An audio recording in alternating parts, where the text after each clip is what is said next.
In this quick tip, we'll use the same audio as last month, but focus on the guitar. Specifically, we'll talk about how to get some depth and distance in a dry lead guitar sound. We'll first listen to this dry.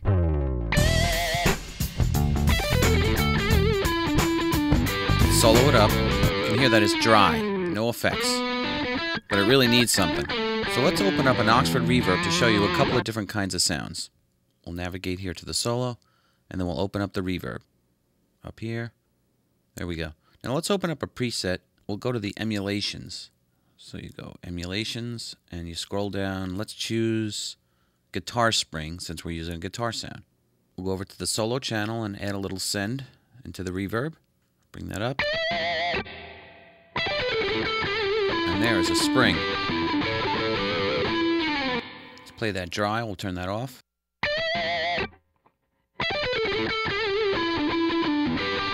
Quite a difference. In this patch there's some early reflections happening, which you can change from back to front of the room. There's also some equalization. We'll go over here to the equalizer tab, select it. You can see all the different frequencies, the mids, the low mids, high mids. You can turn that on and off each band.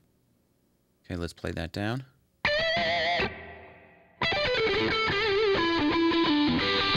can really help you customize your tone this way.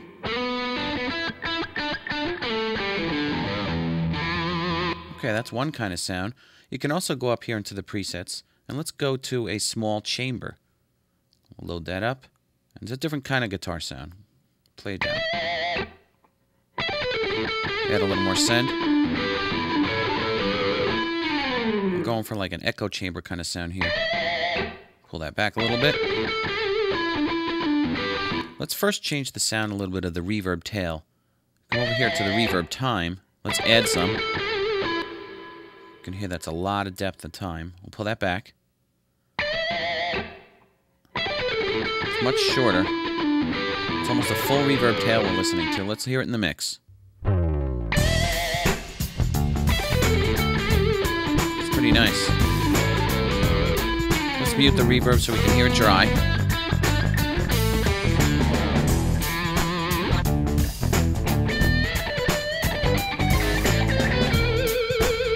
So that's the sound of a chamber on a guitar solo. But let's try something like an EMT plate emulation.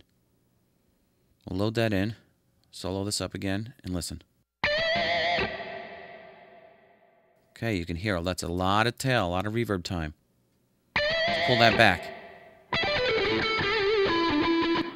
That's a little better. And let's pull it way down and show you that. Now way up. You can really hear that tail happening. And let's put it to a reasonable value here. Using this reverb mix slider over here, we can go between the tail and the early reflection. It's quite a nice feature to have. Let's listen to it. Slide it down to early reflection. You can actually change the position from front to back. Let's put it up front. A little more in your face. Pull it back into the middle. Change the size.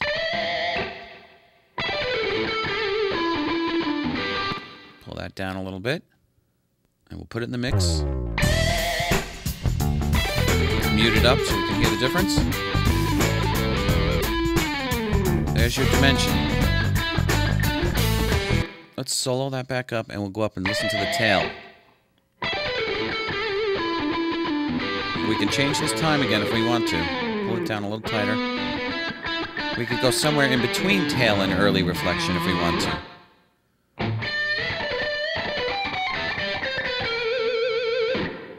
Two different kinds of sounds. It's very nice. You've got to keep adjusting the send to get what you want. Let's listen to that dry. Sounds boring. That adds a little life to the sound. Put it in again.